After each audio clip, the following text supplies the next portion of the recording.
Hello students, कैसे हो तुम लोग? पढ़ाई वढ़ाई कैसी चल रही है तुम लोगों की? और प्रीवियस सेक्शन में जैसा कि हम लोग बात कर रहे थे, जेनेटिक्स को हमने कंटिन्यू करा है और मैंने बताया आपको कि टर्मिनोलॉजी कितने इंपॉर्टेंट है जेनेटिक्स के सेक्शन में। तो मैं टॉपिक बाई टॉपिक चलेंगे हम लोग, लेकिन उससे पहले टर्मिनोलॉजी को समझना बहुत ही ज़रूरी है। और मैं छोटे छोटे सेक्शन में आपको लेक्चर्स के फॉर्म में दे रहा हूँ, सो दैट आप एक साथ जब सारे टर्मिनोलॉजी को देखते हो तो थोड़ा सा कन्फ्यूज़न हो जाता है। इसलिए हमने 4 टर्मिनोलॉजी फर्स्ट वीडियो लेक्चर में आपको दिया था।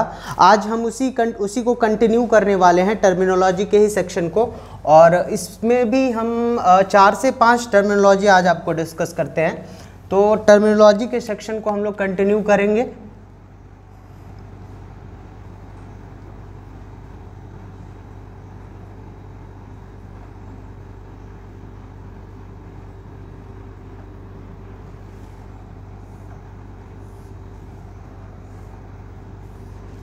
टर्मिनोलॉजी के सेक्शन में आज जिसके बारे में हमने 4 वहाँ पे बात किया था, 5th टर्मिनोलॉजी है हमारा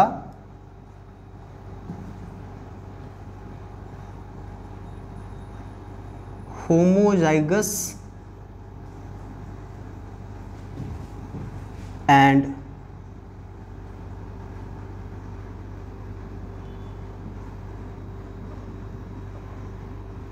हेट्रोजाइगस। ये 2 टर्म्स बार बार रेपिटेडली आपको यूज़ में आने वाले हैं, होमोजाइगस एंड हेट्रोजाइगस। तो पहले हम देखते हैं कि होमोजाइगस किसको हम बोले। तो ऐसा आप बोल सकते हो कि होमो का मतलब आपको पता है कि सिमिलर होता है, तो होमोजाइगस। अब होमोजाइगस को डिफाइन करना है ना, तो सिंपली बोलो when both the allele in a pair are similar. क्या? both the allele in a pair are similar, ठीक है, that is called homozygous। And अगर हम डिफाइन कर दें हेट्रोजाइगस को, तो बस कुछ नहीं करना है आपको,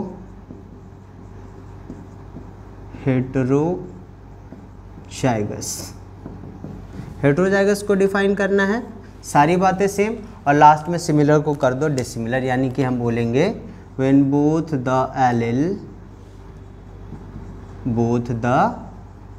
allele in a pair are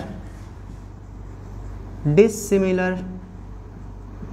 अब डिसिमिलर और सिमिलर तो आपको पता है, बट मैं कुछ एग्जाम्पल से आपको बताता हूँ, ठीक है। आपको ध्यान से समझना है इस बात को। एक बात और आपको ध्यान में रखना है कि होमोजाइगस जो होता है उसको हम बोलते हैं प्योर, ठीक है, और हेट्रोजाइगस को हम बोलते हैं हाइब्रिड या इम्प्योर, ठीक है। अब आप ऐसे एग्जाम्पल से एक देख लो, मैं कुछ एग्जाम्पल्स आपको दे रहा हूँ। लाइक एग्जाम्पल है हमारे पास, मान लो capital A, capital A, capital A, small A, small A, small A, capital B, small B, capital A, capital B, capital A, small B, के कुछ एग्जाम्पल्स हैं, ठीक है। अब हम देखते हैं इसमें होमोजाइगस हेट्रोजाइगस कौन है, क्या है, नहीं है, ये सारी बात जान लेते हैं। तो देखो, हमने होमोजाइगस को डिफाइन किया, क्या? When both the allele in a pair are similar। अब ध्यान से देखो, आपको पता चलेगा कि इसमें दोनों कैपिटल लेटर है, कैपिटल ए कैपिटल है, एलिलिक पेयर है। आपको ये भी ध्यान में रखना पड़ेगा कि एलिलिक पेयर है या नहीं है। जब भी एलिल्स की बात हो रही है, ये बात आपको ध्यान में रखना है। अगर एलिलिक पेयर होगा तभी हम बात करेंगे होमोजाइगस और हेट्रोजाइगस की, तो ये बात हमारा हो जाएगा क्या? होमोजाइगस। यानी क्या? आप बोल सकते हो प्योर। आ जाओ सेकेंड वाले पे देखो। अब देखो, एक कैपिटल ए है, दूसरा स्मॉल ए है। अब ये डिसिमिलर पेयर हो गया, यानी क्या बोले इसको आप बोल दो हेट्रोजाइगस। यानी क्या? इम्प्योर। अरे हाँ ना, बोल, सही बात है ना। हम समझ सकते हैं इस चीज़ों को बहुत आसानी से। देखो ये सेकेंड वाला, थर्ड वाला हम देखते हैं, स्मॉल ए, ये भी क्या हो गया? होमोजाइगस। यानी क्या? प्योर बोल सकते हो। कैपिटल बी स्मॉल बी, देखो डिसिमिलर है, एक कैपिटल लेटर एक स्मॉल लेटर, क्या हो गया ये हेटेरोजाइगस या इम्प्योर बोल सकते हो आप इसको। कैपिटल ए कैपिटल बी को क्या बोले, होमो बोले हेटेरो बोले, आपके लग रहा होगा सर इसको हेटेरो बोल देते हैं, तो नहीं, आपको पता है ना एलिल्स हमेशा पेयर में होते हैं, तो ना तो यहाँ पे ए पेयर में है ना तो बी पेयर में है, यानी कोई पेयर में ही नहीं है। एलिल्स जब पेयर में नहीं होगा तो ना तो होमो ना हेटेरो, इसको हम नॉन एलिलिक पेयर बोलेंगे, नॉन एलिल्स।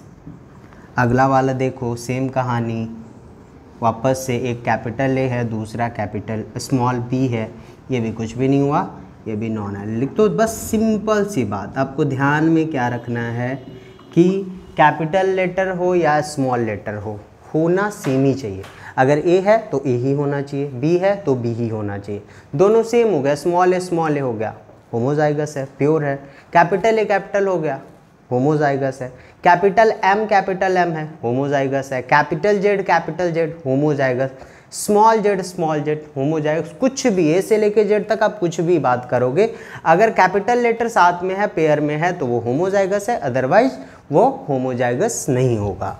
ठीक है, तो आज अभी हम इस दो वर्ड को समझ लिए, आगे हम बात करते हैं, एक और चीज़ हम समझ लेते हैं। 6 नंबर पे हमारा नेक्स्ट टर्मिनोलॉजी है dominant and recessive. Dominant and recessive, पहले तो इसको डिफाइन कर लेते हैं कि डोमिनेंट एंड रिसेसिव है क्या, फिर एग्जांपल से इसको समझेंगे हम। तो डोमिनेंट को डिफाइन करते हैं तो इस तरीके से आप कर सकते हो, डोमिनेंट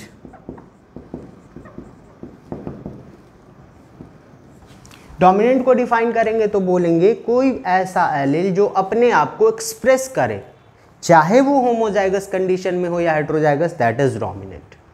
ऐसा कोई भी एलील जो होमोजाइगस कंडीशन में हो या हेटेरोजाइगस कंडीशन में हो और अपने आप को एक्सप्रेस करेगा, दैट इज कॉल्ड डोमिनेंट। तो ऐसा डिफाइन कर सकते हैं हम इसको, व्हेन एन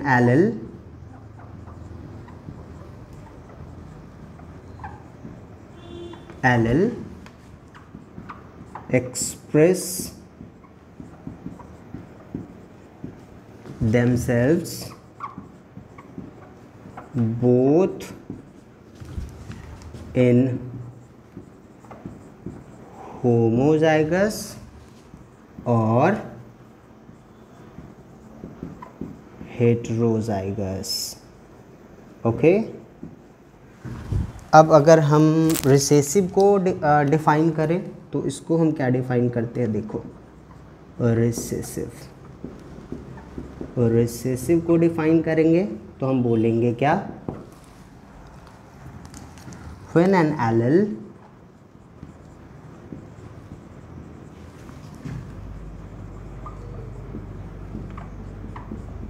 एक्सप्रेस themselves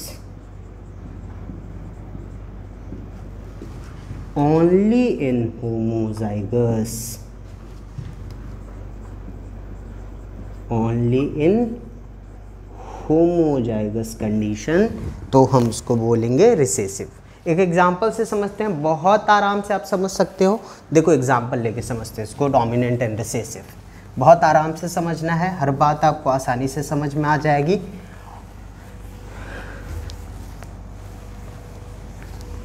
चलिए हम देखते हैं डोमिनेंट एंड रिसेसिव कैसे होता है।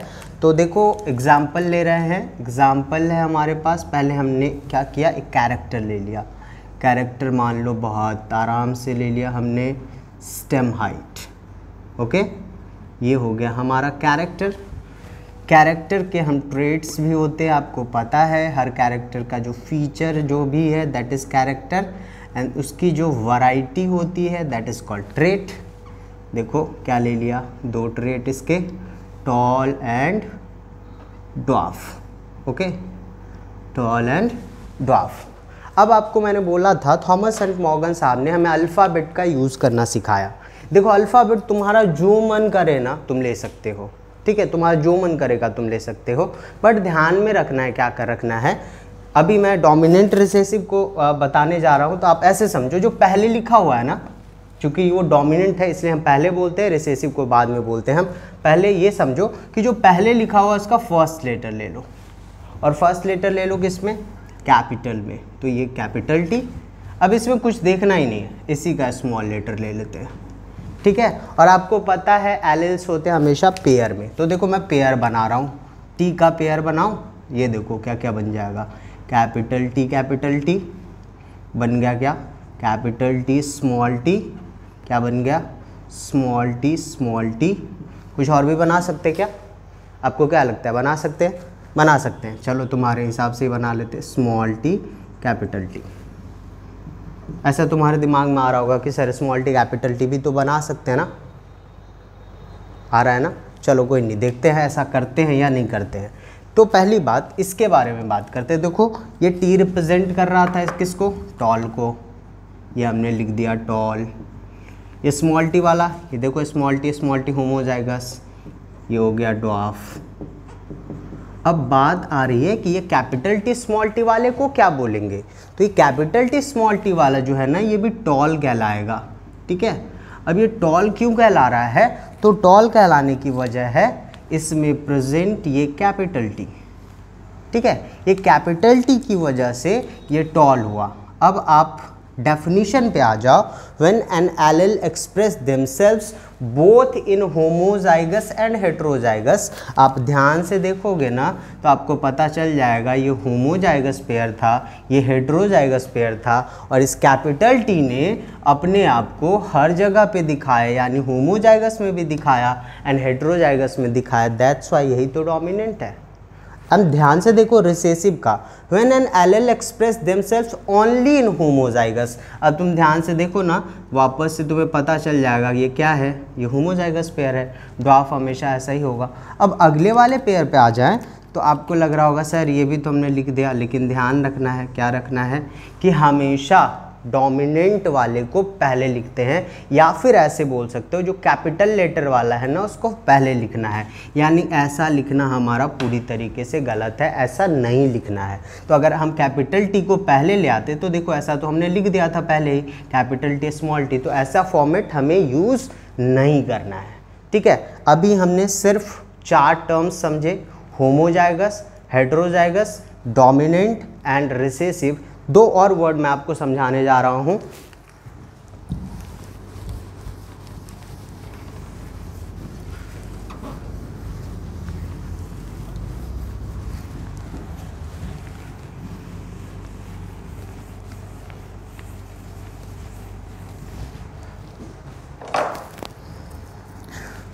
नेक्स्ट जो हमारा टर्मिनोलॉजी है वो है क्या, नेक्स्ट वन इज 6, 7, ये 8 हो जाएगा। 8 नंबर पे देख रहे हैं, फेनोटाइप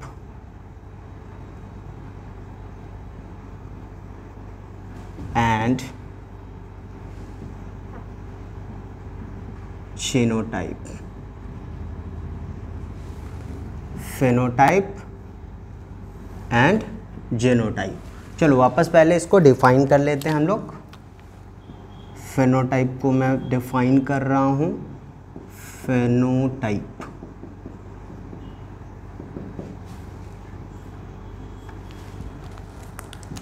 बोलेंगे physical appearance of a trait, किसी भी ट्रेट का फिजिकल अपीयरेंस। अब आपको फिजिकल अपीयरेंस ये थोड़ा वर्ड मुश्किल लग रहा है ना, तो मैं बोल देता हूँ क्या, आप इसके लिए एक वर्ड याद रख लो, आउटर अपीयरेंस। अब मैं जब एक्सप्लेन करूँगा तो आपको आसानी से समझ में आ जाएगा। चलो नेक्स्ट हमारा है जीनोटाइप।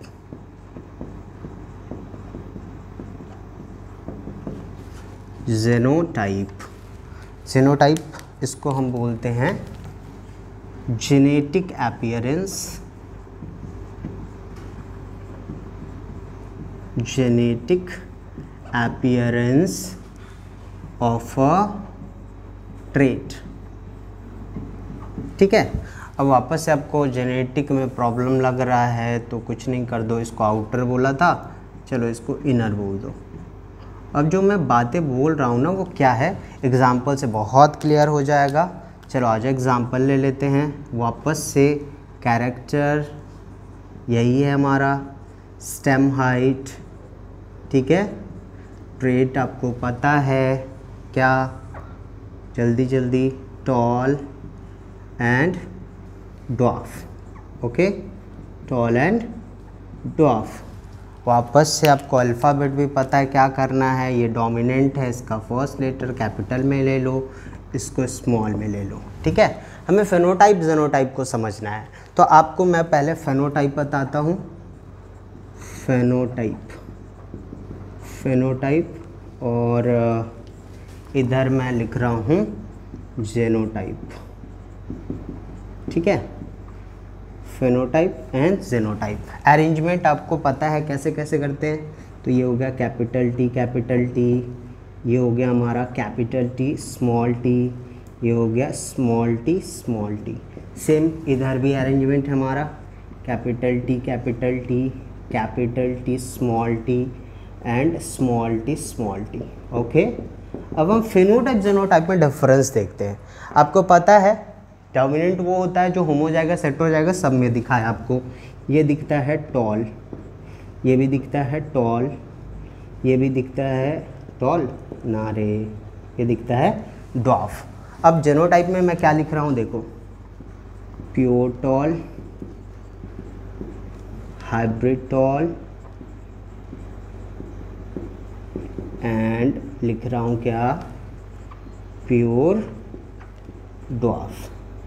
अब तक आपको समझ जाना चाहिए बिना मेरे बोले कि जब प्योर और हाइब्रिड वर्ड लगाते हैं दैट इज़ जेनोटाइप, यानी इनर अपीयरेंस। कैसे पता चला ये प्योर है होमोजाइगस है, कैसे पता चला, तो हमने इसके एलेल्स को चेक किया, जब पता चला ये होमोजाइगस में है तो होमोजाइगस को बोलते हैं प्योर, तो ये हो गया प्योर टॉल।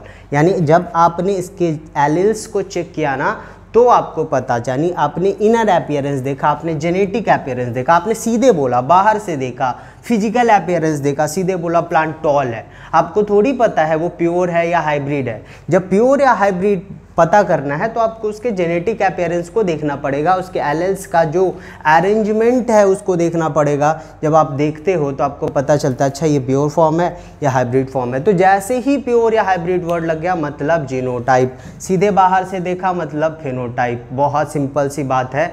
ये आपको फेनोटाइप जीनोटाइप देखने के लिए outer appearance, inner appearance, outer मतलब फिजिकल, बाहर से जो देख के पता चलेगा दैट इज फेनोटाइप, और आप जब उसके एलेल्स को चेक करोगे that is genotype. So that's it. आज के वीडियो लेक्चर के लिए बहुत सफिशिएंट है। वापस से अगले वीडियो लेक्चर में और भी कुछ टर्मिनोलॉजी जो बहुत इंपॉर्टेंट है जेनेटिक्स को समझने के लिए, जो बार बार रिपीटेडली आते रहते हैं, F1 generation, F2 generation, outbreeding, inbreeding, selfing, sib mating, बहुत सारे ऐसे टर्मिनोलॉजी है जिसके बारे में हम लोग बात करेंगे। तो आप बने रहिए, कंटिन्यूसली वीडियो को देखिए। जो लोग ये वीडियो डायरेक्टली देख रहे हैं पहले फर्स्ट वीडियो देख लो, इंट्रोडक्शन देखो, फिर टर्मिनोलॉजी वाले देख लो, और फिर ये देखोगे तो सारी चीज़ें क्लियर हो जाएगी। मिलते हैं हम लोग अगले वीडियो लेक्चर में। Thank you so much.